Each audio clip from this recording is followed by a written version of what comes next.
How fast do you run right now? For reference, this is what a 30-minute 5K pace looks like. Here's what a 20-minute 5K pace looks like. And this is what a 15-minute 5K pace looks like. But no matter where you are right now, you can run significantly faster with less effort in just 50 days by following a science-based system designed to improve your speed, endurance, and efficiency. I'm a sports scientist, physiotherapist, and former professional athlete, and in this video, I'm going to show you how you can run significantly faster with less effort in just 4 simple steps. First, how to train effectively using 2 key workouts. Second, how to structure your training plan for maximum results. Third, how to use nutrition and recovery to fuel your performance. And finally, how to use supplements that actually make you faster. Even if you only follow part of this plan, you'll see noticeable improvements in how fast you run and how easy it is in just 50 days. A common myth in running is that if you just run more, you'll run faster and more efficient.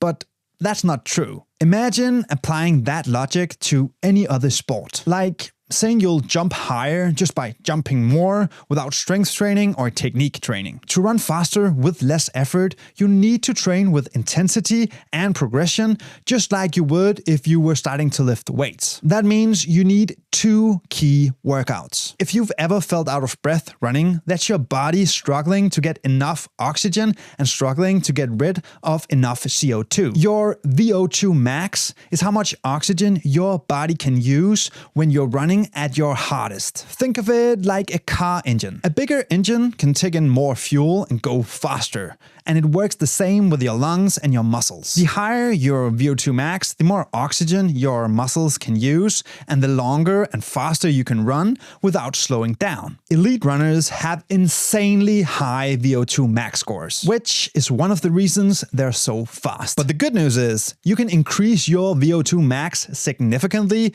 in just 50 days with the right training. To run faster with less effort, you need to train at an intensity that is so hard that you basically force your body to be able to take in more oxygen. The best way to do this is to use what's called VO2 max intervals. These intervals push your body to the oxygen limit, forcing it to become better and evolve so you can take in more oxygen the next time. Here's exactly how to do it. Do a warm-up of 10 to 15 minutes, ending with a couple of strides. Then here's what you do. Do 4x4 minutes as fast as possible with the best average pace. This means that you'll probably run at around 90 to 95% of your max effort in the first 3, and then at 100% of your max effort in the last one. And then you rest for 3 minutes between each rep. Start with 4 reps the first week, and then if you feel strong, the next week add 1 more and keep going like that until you reach 7. If it feels too hard, then keep the same number of reps, so 4 reps, but reduce the rest by 15 seconds every single week. You need to rest between half and equal your running time. Or put another way, if you run all out for 4 minutes, you need to rest between 2 minutes and 4 minutes. These workouts train your body to handle more oxygen, meaning that after just a few weeks, you'll be able to run without getting out of breath so easily. You'll be able to run longer and faster. Think of your legs like springs. A stiff, powerful spring snaps back quickly and propels you forward. A weak, slow spring absorbs a lot of force and just wastes energy. If you want to run faster with less effort, then you need to turn your legs into powerful springs. Ones that push off the ground with more force and less effort. And that is exactly what speed and power drills do. These exercises train your muscles, your tendons, and your nervous system to produce more power with each and every step, which means you can run faster without getting tired so quickly. So let me show you some ways to train speed and power. The first way is hill sprints. Find a hill with at least a 3% gradient,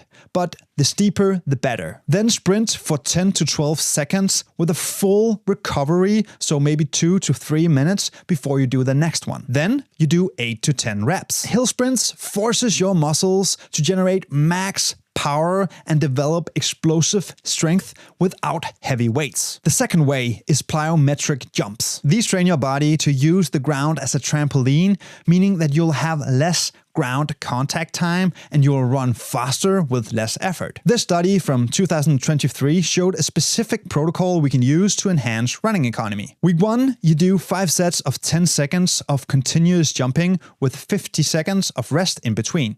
You do this every single day. Then every week you add a bit of sets and rest a bit less, like you can see in this protocol. Focus on minimal contact with the ground and maximum force when jumping. The third way to train power and speed is what's called strides.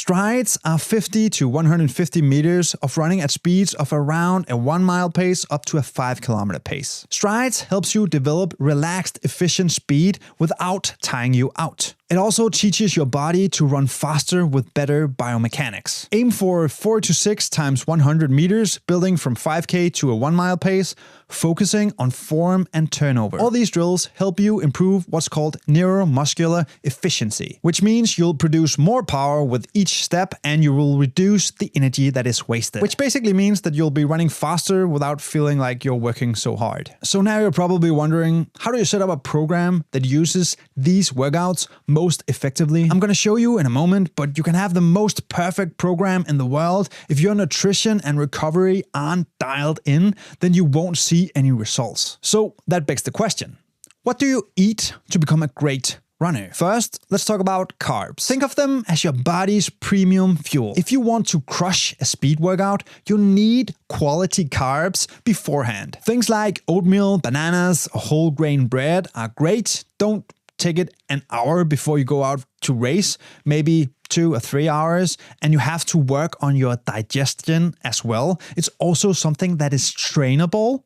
So you don't just do something one time and think, well, I can't do that. You have to train your gut to be able to absorb more carbs over time. Next up, there's protein. This is what repairs and strengthens your muscles after hard training. And it's not just for bodybuilders. It's also for runners and endurance athletes. Aim for 1.6 to 2.2 grams of protein per kilogram of body weight per day. Basically, just get a solid source of protein at every single meal. Something like chicken, eggs, or Greek yogurt, whatever works for you. And then add a quality source of fat every day.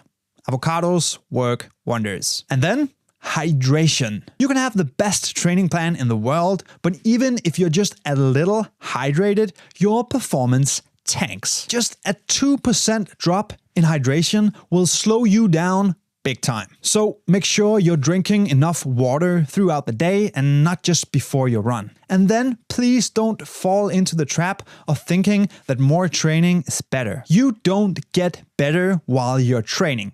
You get better when you recover between workouts. So let's talk about sleep. If you're not getting 7 to 9 hours of sleep per night, you are leaving speed on the table. Sleep is when your muscle rebuilds, your body adapts, and you actually absorb all the hard work that you're doing. Then there's what's called active recovery. And no, this does not mean going for an easy run where you're still running fast just to please your ego. Trust me, I speak from bitter experience. Active recovery means light jogging or stretching or mobility exercises. Things that keep you moving without overdoing it. This helps you bounce back faster and stronger. Lastly, rest days. I know it's tempting to skip them because you need that mental break, but trust me, if you don't have rest days, then you will never be truly recovered. And if you never fully recover, then guess what?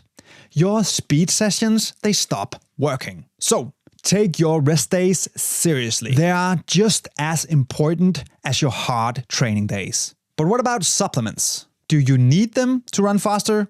No. But if you're training hard, they can give you that extra 3%, which can mean the difference between running a 20-something 5K and finally breaking sub 20. So here are 3 supplements that actually help runners. No BS, no gimmicks. The first one is caffeine. If you've ever had a strong coffee before a run and you felt that extra gear, that's caffeine working. Studies show that taking caffeine 30 to 60 minutes before a hard run or a race can help you push harder, keep going for longer, and basically just perform better. It's basically a cheat code for tough workouts. Now, if you're already a heavy coffee drinker, then don't expect miracles. And that's because your body adapts to caffeine over time. But if you time time it right and don't overuse it, then it can give you that extra push when you need it. The second one is creatine. A lot of runners think that creatine is just for bodybuilders, but that's not true. Creatine helps with short bursts of power, which makes it perfect for hill sprints, explosive strides, and just boosting overall speed. And no, it won't make you bulky or slow. That's a myth. Just 3 to 5 grams per day is all you need. The third one is beta-alanine. You know that burning feeling in your legs whenever you push too hard?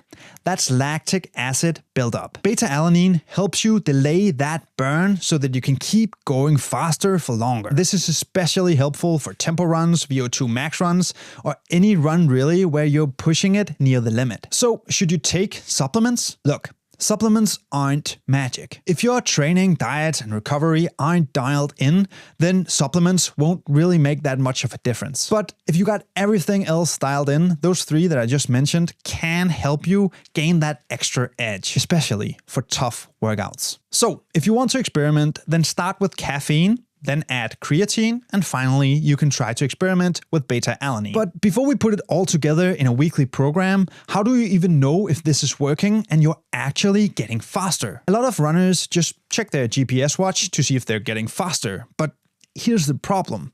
Pace does not tell the full story. Some days you'll feel amazing and run faster. Other days you'll be slower due to fatigue, weather, or what you ate that morning. If you only focus on pace, you'll miss the real signs of progress. Instead, here are 3 things you should track. First up, time trials. Every 3 to 4 weeks, do a test run at maximum effort to see your actual real-world results. It could be a mile or a 5K. This will show you over time if you're improving and if your training is actually working. Secondly, you should track your heart rate at different paces. If you're running the same pace with a lower heart rate, that means that your body is getting more efficient. Or put another way, you're using less energy to run at the same pace. And thirdly, you need to track cadence and stride length. There are really just 3 ways to get faster. You can either take more steps, longer steps, or a combination of the 2. So small changes to your steps per minute or your stride length can make huge differences. If your steps per minute is a little higher and your stride length is a little longer,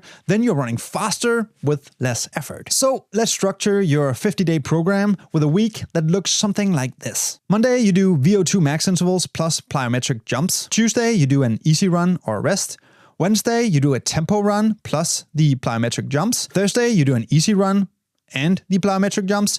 Friday, you do a long run and plyometric jumps. Saturday, you rest or you do some cross training. And Sunday, you do speed and power drills and the plyometric jumps. This setup gives you enough intensity and recovery to maximize your speed gains without burning out. If you're a beginner, then start by only running 3 times per week, removing the easy runs and combine the tempo run and long run so it looks like this. Adjust the total training time based on your current level. If you're a beginner, you might just do 20 minutes per session, and if you're an elite runner, you might run up to 2 hours per session. If you want to improve even faster, then add 2 strength training sessions to your week like this. And just like strength training, progressive overload matters. So track your times and make sure that you're increasing your volume, so either your intensity or your time each and every week to make sure that you are improving. So if you want to run faster for longer in the next 50 days, here's what you need to do. Train for speed, not just endurance. Long, slow runs won't make you better. You need more intensity.